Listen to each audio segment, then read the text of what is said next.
सांस भरेंगे।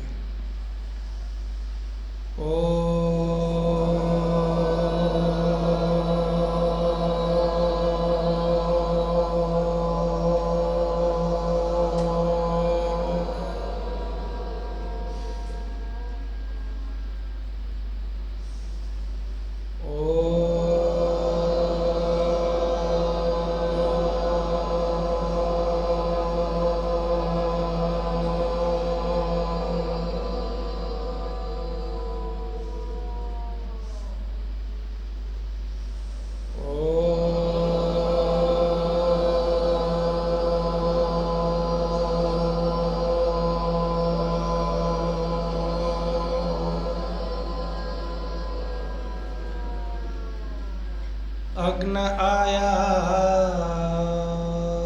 हि बीतये गृणानो हव्यदातये निहोता सत्सि पर्हिषि। हाथ जोड़ के सब बोलेंगे, आंखें बंद होनी चाहिए बस। मैं तो तेरी शरण में आना ही चाहता हूँ। मैं तो तेरी शरण में आना ही चाहता जो तुझे मुझ में मिटाना ही चाहता हूँ। दूरी जो तुझे मुझ में मिटाना ही चाहता हूँ। मैं तो तेरी शरण में आना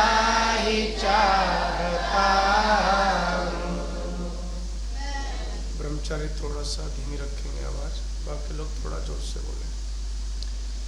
तेरी शरण पहली बार में सुनेंगे, दूसरी बार बोलेंगे। तेरी शरण में जो सुख दुनिया में कहाँ मिलेगा। तेरी शरण में जो सुख दुनिया में का मिलेगा। दुनिया के बंधनों को छुड़ाना ही चाहता हूँ। दुनिया के बंधनों को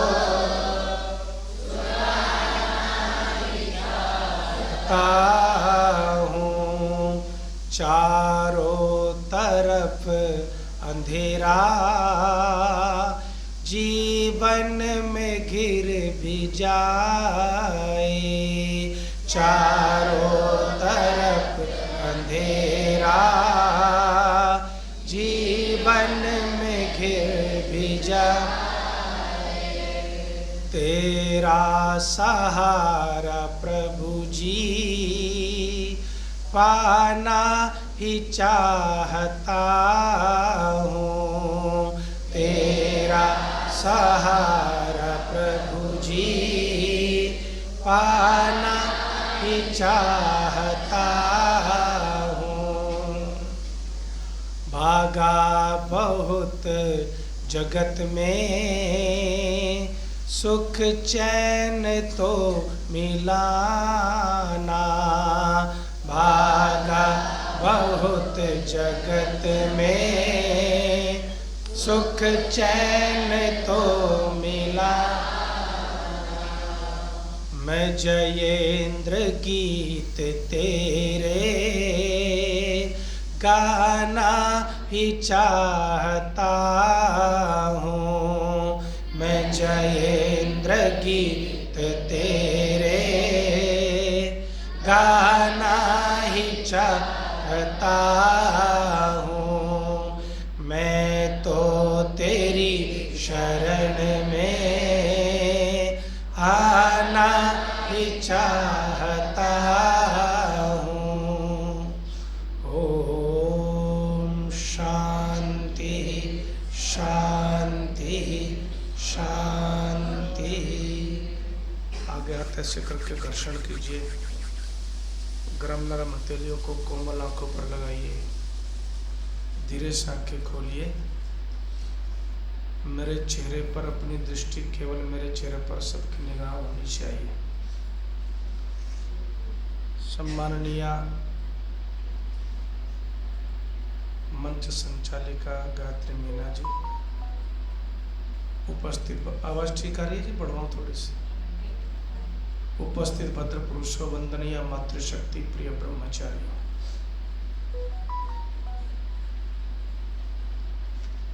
सत्संग के इन क्षणों में आइए परमात्मा की वाणी वेदों पर थोड़ा चिंतन कर लें।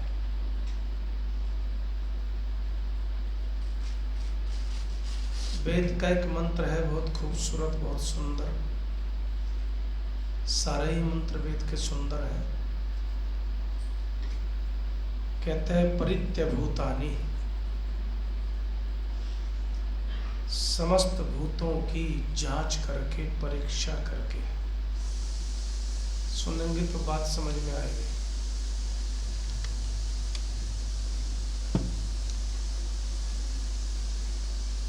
इस दुनिया में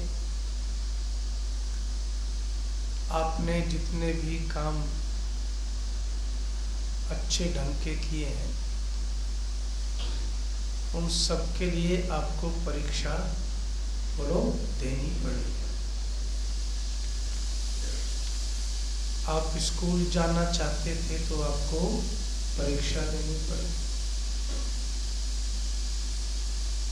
आप बड़ी बड़ी डिग्रियां हासिल करना चाहते थे तो पढ़ाई के बाद की परीक्षा छोड़ो, उनमें प्रवेश के लिए भी आपको परीक्षा देनी पड़ी। आप नौकरी हासिल करना चाहते थे तो नौकरी वैसे मिल गई क्या? उसके लिए भी आपको परीक्षा देनी पड़ी। तो वेद का ऋषि कहता है कि भाई परीक्षाएं देनी पड़ेगी, और ये परीक्षाएं आपको स्वतः देनी है। और कहते हैं इसलिए कि जो भी करो परीक्षण कर लो, अच्छी तरह से जांच लो, परख लो। कहते हैं कि इस दुनिया की ही परीक्षा कर लो, दुनिया में कैसे कैसे प्राणी हैं, कैसे कैसे चमत्कार हैं।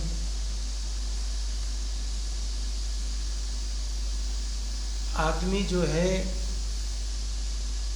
वो सृष्टि में भौचक्का रह जाता है जब प्राणियों की संरचना देखता है, प्रकृति के चमत्कार देखता है, नदियों को देखता है, समुद्र को देखता है, चांद को, तारों को देखता है। तो व्यक्ति जो है अगर वो थोड़ा भी समझदार हो, थोड़ा भी बुद्धिमान हो, तो उसमें वो थोड़ी भी परीक्षा करनी जानता हो तो क्या समझ जाता है? ये समझ जाता है कि भाई बड़ी अद्भुत है परमपिता परमात्मा की रचना। एक भजन है ना कि जिसकी रचना इतनी सुंदर है वो कितना सुंदर होगा। दयानंद तो लिखते हैं कि अपनी परीक्षा शरीर की थोड़ी बहुत कर लो, परीक्षा जांच लो। आजकल बुखार चल रहे हैं तो डॉक्टर क्या कहता है? पहले आप अपने खून की जांच करवा लो। जांच करोगे तो फिर रोग का बोलो पता चलेगा। देखिए सरल बात आपको समझा रहा हूँ, बहुत गहरी बात है वेद की। आपने जांच करवाई, पता चल जाता है कि डेंगू बुखार है कि मलेरिया बुखार है कि वायरल है या कुछ और है। एक बार मुझे मलेरिया हो गया और डॉक्टर साहब ने केवल डेंगू की जांच करवाई और मैं मलेरिया में पिटता रहा। मैं दोबारा गया 1 हफ्ते बाद, मैंने कहा ऐसा क्या बुखार हो गया, जान ले ली इसने। तो डॉक्टर साहब ने दोबारा जांच करो, बोले बड़ा माफी चाहता हूँ आचार्य जी, आपको डेंगू नहीं, आपको मलेरिया। फिर 3 दिन में ठीक कर दिया, क्योंकि पता चल गया, जांच से पता चलता है। तो जांच से रोग का पता चलता है, जांच से दुनिया का पता चलता है, जांच से परमात्मा की महिमा का भी बोलो पता चलता है। तो कहते हैं जांच जरूरी है, परीक्षा जरूरी है। ये आवाज किसकी आती है बाहर से? वो चल रहा है क्या? ये आरो चलता है क्या? उसकी आवाज बंद कर दो थोड़ी देर।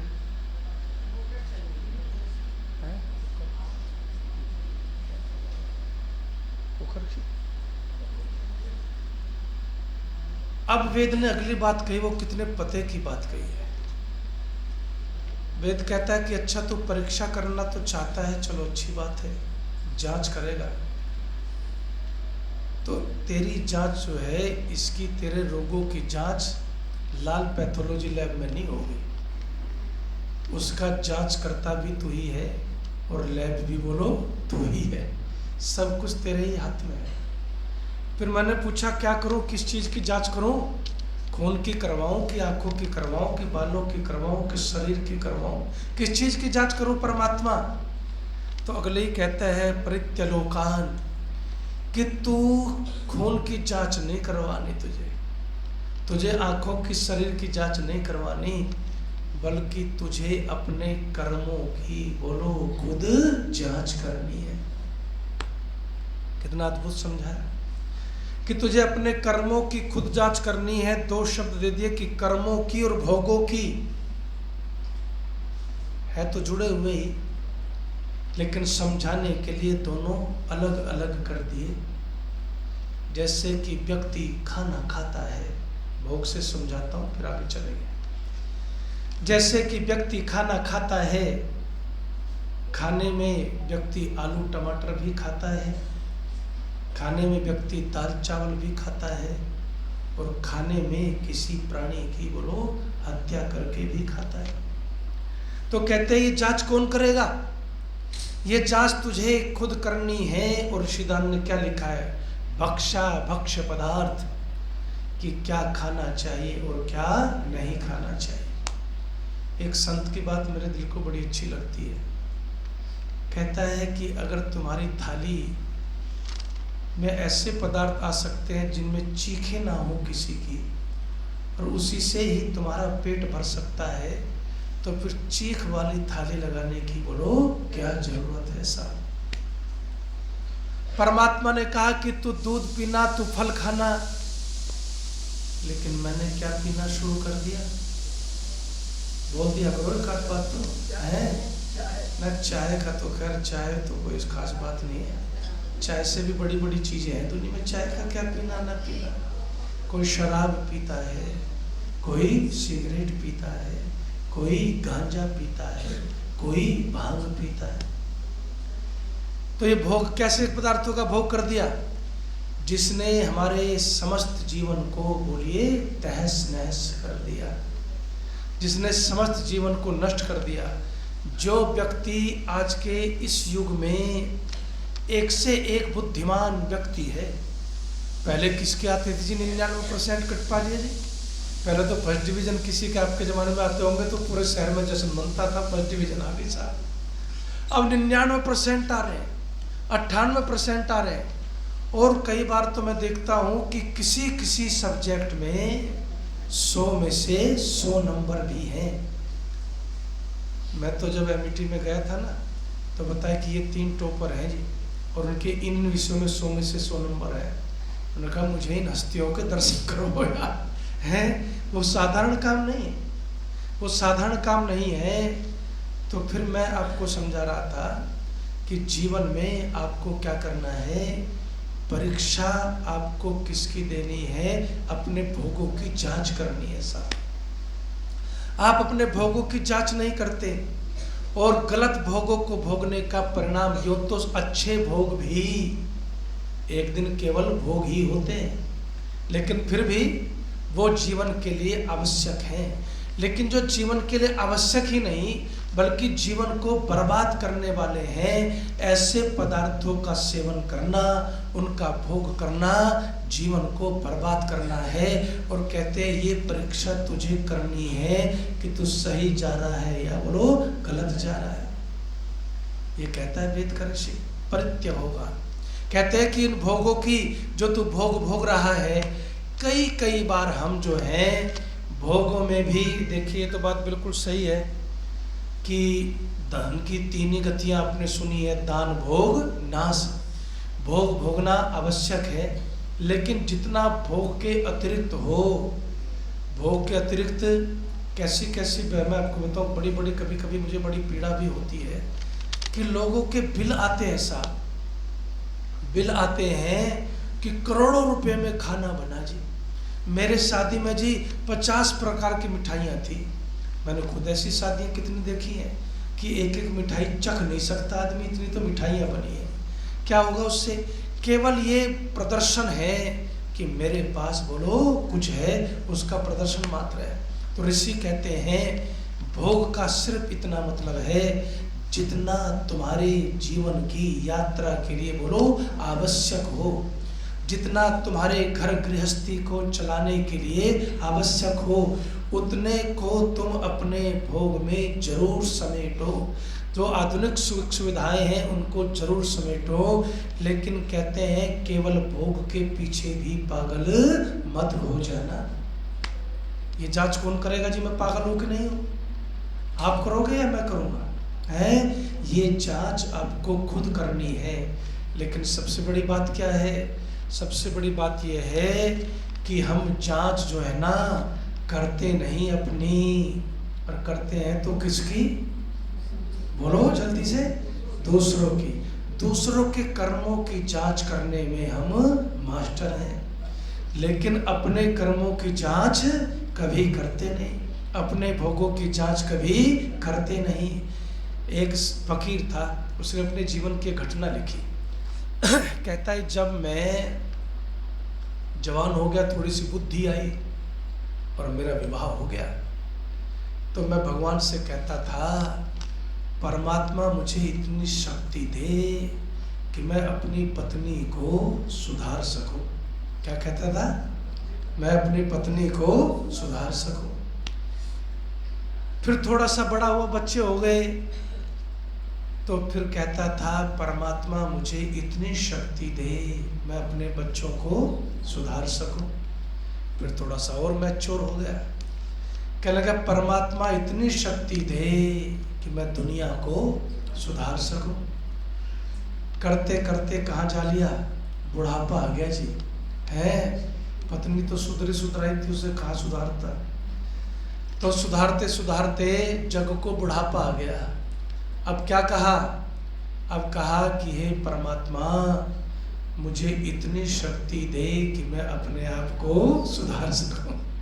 तो परमात्मा ने कहा ये जो तू सबसे लास्ट में लेके आया ना, इसको तू सबसे पहले ले करके आ जाता। अगर तू इसको सबसे पहले ले करके आ जाता तो फिर अब तक तो तेरे जीवन में कब की क्रांति घट चुकी होती। हम भोगों में इतने लिप्त होते हैं कि खान पान हमें सूट न करें, लेकिन फिर भी एक मंत्र रट रखा है हमने, अजी खाना पीना तो चाहिए ही, खा पी के मरे तो क्या दिक्कत है, मरना तो एक दिन है ही।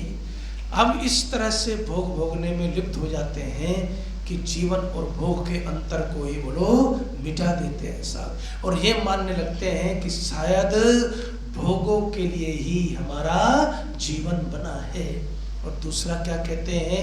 अपने कर्मों की परीक्षा बोलो करना। क्या करना? अपने कर्मों की परीक्षा करना। जब हम कर्म कैसे करते हैं उसका सबसे ज्यादा दो ही लोगों को दुनिया में पता होता है, एक तो परमात्मा को या एक स्वयं को। बाकी कोई यथावत पूरी तरह से नहीं जानता। मैं कोई बात भी अगर कह रहा हूं उसमें कितना सही अंदर से मेरे मन में क्या इंटेंशन है, इसको भी अगर जानता हूँ तो मैं जानता हूँ, या बोलो परमात्मा जानता है। इसलिए कहते हैं कि तू अपने कर्मों की भी परीक्षा किया कर। ये सबसे बड़ा, देखिए भक्ति की दृष्टि से, भावनात्मक दृष्टि से ठीक है, लेकिन ये सबसे बड़ा एक प्रकार से दार्शनिक दृष्टि से वहम है कि मेरा आपकी कृपा से, बोलो ये तो याद ही है, सब काम हो रहा है। और कोई कन्हैया को बैठा लेता है, जिसका जो फिट बैठता है वो उसे फिट करके अपना भजन गा लेता है। आर्य समाज वाले भी कहते हैं, करते हो तुम प्रभु जी, मेरा काम हो रहा है। प्रभु ने ठेका ले रखा है क्या तुम्हारा काम करने का? अरे काम करने के लिए तुम्हें भेजा है, काम करने के लिए तुम्हें भेजा है। ऋषिदान ने क्या लिखा साहब? ऋषिदान कहते हैं पहले कर्म करो फिर प्रार्थना करो तो परमात्मा तुम्हारी प्रार्थना सुनेगा। ये बच्चे हैं ना ब्रह्मचारी, इनसे कहानी मैं पूछूंगा, इनके लिए है, आपने तो सुनी हुई समझी हुई होगी। कहते हैं कि एक आदमी जो है ना, एक गठरी लेकर के, या बैग समझ लो आज की भाषा में, सड़क के किनारे बैठ गया।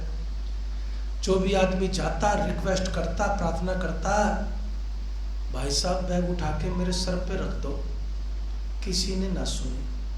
सुबह से हो गई दोपहर, दोपहर में फिर थोड़ा सा रेस्ट करके जोश सा है, कुछ खा पी के, कि भाई साहब ये बैग उठा के मेरे सर पे रख दो। लोग आते रहे जाते रहे, वो भी प्रार्थना में लगा रहा। शाम हो गई, अंधेरा गिरने लगा, और अंधेरा गिरने लगा तो अब डर लगने लगा, घर जाने के लिए बेचैन हो गया। तो अब खुद ही बैग को उठाने की कोशिश करने लगा।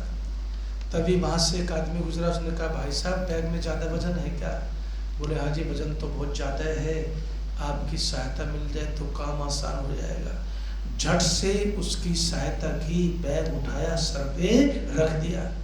ऋषिदानंद यही तो कहते हैं, ऋषिदानंद यही कहते हैं, निकम्मों और निठल्लों की प्रार्थना बोलो कोई नहीं सुनता, भगवान भी नहीं सुनता, ये है कोई नहीं सुनता उनकी प्रार्थना। इसलिए कहते हैं कि प्रार्थना उसी की सुनी जाती है जो पुरुषार्थ करता है, कर्म करता है। और ये योनि जो मिली कर्मों के आधार पर मिली, और ऋषि कहता है इसलिए मिली भाई तुझे कि तू फिर से कुछ अच्छे कर्मों को अर्जित बोलो कर सके, कमा सके। लेकिन तूने तो कभी यही नहीं सोचा कि अच्छा कर रहा हूँ या बुरा कर रहा हूँ, सही कर रहा हूँ या गलत कर रहा हूँ। तो कहता है परीक्षा करनी है बेटा, जांच करनी है, तुझे खुद से करनी है। ये लैब भी तेरी है, जांच करता भी तू है, तू ही डॉक्टर है अपना। और इसलिए चरक क्या कहता है, स्वस्थ व्यक्ति वो नहीं होता जिसका शरीर स्वस्थ दिखता है, स्वस्थ व्यक्ति वो होता है शरीर के साथ साथ जिसका अंदर का सिस्टम भी बोलो ठहरा हुआ हो, अपने आप में समाया हुआ हो, उसको स्वस्थ कहते हैं। स्वस्थ में स्थित है, अपने आप में जो स्थित हो, ठहरा हुआ हो, वो स्वस्थ होता है साहब। और इसलिए स्वस्थ बनना और अच्छा जीवन जीना चाहते हो तो एक आदत डाल लो, और उस आदत का नाम है अपने कर्मों की जांच करना। इसको आत्मनिरीक्षण में थोड़ा सा योग दर्शन ने दूसरे ढंग से कहा, वेद ने इस ढंग से कहा। वो क्या कहते हैं कि आपको शाम को 5 मिनट बैठिए। क्या बैठिए? 5 मिनट बैठिए। आज से बैठना शुरू करना जी, चलो है 8 से 5 मिनट निकालना। आपको जब भी अवसर मिले शाम को सोने से पहले निकाल लो, खाने से पहले निकाल लो, संध्या करने के बाद 5 मिनट सोचो। और सोचो क्या सोचना है, पत्नी के बारे में ना सोचना, पोतों के बारे में, बच्चों के बारे में, दाएं के बाएं के, इधर के उधर के नहीं, बस अपने कर्मों के बारे में सोचना कि आज जब सुबह से मैं उठा हूँ कोई गलत काम तो मुझसे हुआ कि नहीं हुआ। और आपको ईमानदारी से बताता हूँ, जब भी आप बैठोगे तो आपके अंदर से आपको उत्तर आएगा साहब। आपके अंदर से आपको उत्तर आएगा। वो उत्तर आप ही ले सकते हैं, उस उत्तर को आप ही खोज सकते हैं, लेकिन वो उत्तर तब आता है जब प्रश्न आपने अपने आप से बोलो कर लिया हो। अच्छा, ईमानदारी की बात कह रहा हूँ कि नहीं? मैं ये जो बात कर रहा हूँ वेद के आधार पर कह रहा हूँ। क्या हमने जितने भी प्रश्न किए बोलो दूसरों से किए, आज तक अपने से प्रश्न करना हमने बोलो सीखा ही नहीं। वेद कहता है अपने से प्रश्न करना जिस दिन सीखोगे उसी दिन तुम्हें उत्तर भी अपने से ही प्राप्त होगा। लेकिन अपने से न किया तो फिर प्रश्न ही, जब दूसरे से किया तो उत्तर भी बोलो दूसरे से मिलेगा। प्रश्न अपने से करोगे तो उत्तर भी अपने से प्राप्त होगा। तो कहते हैं परित्य लोकान, और फिर क्या कहते हैं, परित्य सर्वा प्रदिशो दिशश्च, कि भाई सब कुछ जो वातावरण है, जो समाज है, जो सोसाइटी है, जो परिवार है, जो दोस्त हैं, यार हैं, उसमें सब कुछ सोच समझ करके ही बोलो चलना चाहिए। अगर आप ना समझी करेंगे तो आप कहीं ना कहीं उलझ ही जाएंगे। इसलिए वेद कहता है कि आपकी दृष्टि पारखी हो, आप परीक्षण में निपुण होने चाहिए। और जब आप परीक्षण में निपुण होते हो तो फिर कहते हैं कि समाज में तो अच्छा बुरा सब कुछ है कि नहीं है जी? अच्छा बुरा सब कुछ है, लेकिन आप जो है अगर पारखी नहीं हो तो बुरे में जल्दी फंसने के आसार आपके हो जाते हैं। इसलिए कहता है परित्य सर्वाहा प्रदिशो दिशश्च, कि सब तरफ से दिशाओं को, सबको अच्छी तरह से जो भी वातावरण पर्यावरण है। आजकल हम क्या कहते हैं, इंसान जी आजकल की सोसाइटी ऐसी हो गई है कि इंसान को सुधारने की बजाय क्या करती है, बिगाड़ती है। ये पहले से ही है, ऐसा कुछ नहीं है। लेकिन जो पारखे व्यक्ति है, जिसको आपने सिखाया है, जिसको आपने कसौटी दी है, जिसको आपने तराजू दी है, जिसको आपने दृष्टि दी है सृष्टि को समझने की, और तभी क्या कहते हैं, जैसी दृष्टि वैसी सृष्टि। वो दृष्टि का पारखी होना बहुत जरूरी है, उसमें समझ होना बहुत जरूरी है। और इसलिए इसी कहता है कि सब कुछ समझ करके, जान करके, जांच करके अपनी, तो फिर क्या समझता है इंसान। देखो एक बात आपको बताऊं, हमेशा हमें दूसरों का अहंकार बोलो दिखाई पड़ता है। ये बड़ा अहंकारी है साहब, ये बड़ा अहंकारी है, लेकिन अपना अहंकार बोलो दिखाई नहीं देता। दूसरे की ईर्ष्या दिखाई देती है, ये बड़ा ईर्ष्यालु है, लेकिन अपनी ईर्ष्या दिखाई नहीं देती। दूसरे का सब कुछ बहुत जल्दी दिखता है, लेकिन अपने को देखने के लिए ऋषि कहता है कि अपने आप से सवाल पूछना बेटा। एकांत में बैठ कर के आंखें बंद करके अपने आप से प्रश्न करना। और जब प्रश्न करते हैं तो फिर कहते हैं क्या, परीक्षलोकान कर्मचितान, कहते हैं कि कर्मों की जब परीक्षा करता है, भोगों की जब परीक्षा करता है, और फिर देखता है कि मैंने जो भी समय गवाया व्यर्थ गवा दिया मैंने, तो मुझे तो इसके आगे के स्टेप पर चलना था, मुझे तो इसके आगे के स्टेप पर चलना था। कहते हैं कि बस वो स्टेप कौन सा है, वो कहते हैं वो स्टेप होता है जब व्यक्ति परीक्षाएं करता है इन सब चीज़ों की, और परीक्षाओं को पास करने का परिणाम ये होता है कि आत्मा जो है वो परमात्मा के निकट पहुंचती जाती है। सब आत्मा जो है परमात्मा के निकट पहुंचती जाती है। और इसलिए क्या कहता है, ऐसो अंतश्चरते जायमाना है ओम इत्येवम अध्यधाय अनुमानम। तो ऋषि कहता है कि दिव्य ब्रह्मपुरो, ये जो तुम्हारा शरीर है ना, ये बड़ा दिव्य है, और इसी में ब्रह्मपुरी में क्या रहती है, आत्मा और परमात्मा भी प्रतिष्ठित हो सकता है। जिसमें आत्मा रहती है वहाँ पर परमात्मा भी बोलो प्रतिष्ठित हो सकता है, रहता है। मैं प्रतिष्ठित की बात कर रहा हूँ। है, आत्मा तो इसमें रहता ही है और आत्मा के अंदर परमात्मा कहते हैं व्याप्त है। लेकिन प्रतिष्ठित कैसे होता है? प्रतिष्ठित तब होता है जब व्यक्ति ये समझने लगता है कि न तत्र चक्षुर गच्छति, उस परमात्मा को ये आंखें बोलो देख नहीं सकती, न तत्र वाक् गच्छति, ये वाणी की भी अपनी सीमा है, ये भी उसकी महिमा को पूरी तरह से बखान नहीं कर सकती। न मनः, ये मन भी जो है उस परमात्मा को प्राप्त बोलो नहीं कर सकता। तो फिर कहते हैं कि जब परीक्षण करने वाला जो व्यक्ति होता है ना, अब समझिएगा जरा, अब इस बात को समझ गए तो मेरा पुरुषार्थ समझ हो गया। ज्ञान प्रसादेन विशुद्ध सत्व, कि जब वो जांच करता है तो वो किसको उपलब्ध होता है? ज्ञान के प्रसाद को उपलब्ध होता है। साहब ये होता है परीक्षण का काम, कि वो ज्ञान के प्रसाद को उपलब्ध होता है। और नहीं जानेन सदृशम पवित्रम यह विद्यते, ज्ञान के समान पवित्र इस दुनिया में कोई चीज नहीं। क्योंकि हमें अगर कोई पवित्र कर सकता है तो वो क्या कर सकता है? ज्ञान ही पवित्र कर सकता है। अच्छा बताओ और सरल करके समझाता हूँ। जो जो आप परीक्षाएं पास करते जाते हैं त्यों तो आपका लेवल भी बढ़ता चला जाता है कि नहीं चला जाता है?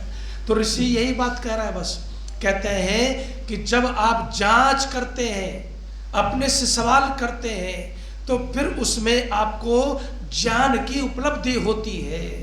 और ज्ञान प्रसादेन विशुद्ध सत्व, ज्ञान का सबसे बड़ा कमाल ये होता है कि तमोगुण हट गया, रजोगुण हट गया और सत्व का प्रकाश हो गया। सा है तथा चीयते प्रकाशावरणम, कहते हैं कि सत्व का प्रकाश हो गया। और जब सत्व का प्रकाश होता है तो फिर जो है निष्कल्मष मन होता है, जीवन कर्म भी पाप रहित होते हैं। और इसलिए मैं भी कहता हूँ कि परीक्षण की आदत डालिए साहब, परीक्षा की आदत डालिए, अपने आप से सवाल करना शुरू कीजिए। जिस दिन सवाल करोगे दो चीज़ों का फायदा होगा। एक तो आपको ये पता चलेगा कि मैं गलती कहाँ कर रहा हूँ। दूसरा, आप जिस दिन आपको ये जान हुआ कि गलती हुई, उस दिन आपके अंदर प्रायश्चित्त का भाव जागेगा। प्रायश्चित्त का भाव क्या होता है? कि जो गलती हो गई उस गलती में मैं अब तप रहा हूँ, उसको मैं छुड़ा तो नहीं सकता, बदल तो नहीं सकता। जो गया सो गया, लेकिन मैं आगे के लिए जीवन में सुधार तो ला सकता हूँ। ये भाव पैदा होता है और इस भाव के पैदा होते ही बस आप ज्ञान की तरफ बढ़ते चलते हैं। आपका लेवल बढ़ता हुआ चला जाता है, आपका स्तर बढ़ता हुआ चला जाता है। और फिर ज्ञान को उपलब्ध हुए तो फिर निष्कल्मष हो गया जीवन, पाप रहित हो गया। और पाप रहित जीवन कहाँ चला गया? फिर कहते हैं आत्मना आत्मानम अभिसंविवेश, वो उपस्थाय उस परमात्मा के नजदीक पहुंच करके वो आत्मा उस परमात्मा में बोलो प्रवेश कर जाती है, परमात्मा में हो जाती है। देखिए साहब, इस बात कहाँ से चली और कितने उच्च स्तर पर पहुंची। इसलिए आप सबसे भी मैं आग्रह करता हूँ कि जीवन में इस जांच की शुरुआत बोलो आज से ही, अभी से ही कीजिए, तो आपको बहुत कुछ नहीं बल्कि सब कुछ मिलने की संभावनाएं जागृत होंगी। एक नई क्रांति आपके जीवन में घटित होगी और आप जो भी काम करें उस काम को जांच के दायरे में अपने से रखिए और ये मान कर के चलिए कि अब जो भी अब तक हो गया वो लोकेशणा में, पुत्रेषणा में, वित्तेषणा में, दाएं बाएं जो भी कुछ था, लेकिन अब मुझे सिर्फ कर्म करने हैं और वो अपने लिए करने हैं, अपने से सोच के करने हैं। क्योंकि वो कर्म जब उनकी जांच करूँगा तो फिर मेरी आत्मा परमात्मा में प्रवेश करेगी, उसकी कृपा के प्रकाश में प्रवेश करेगी। इन शब्दों के साथ वाणी को विराम। ओम शांति शांति।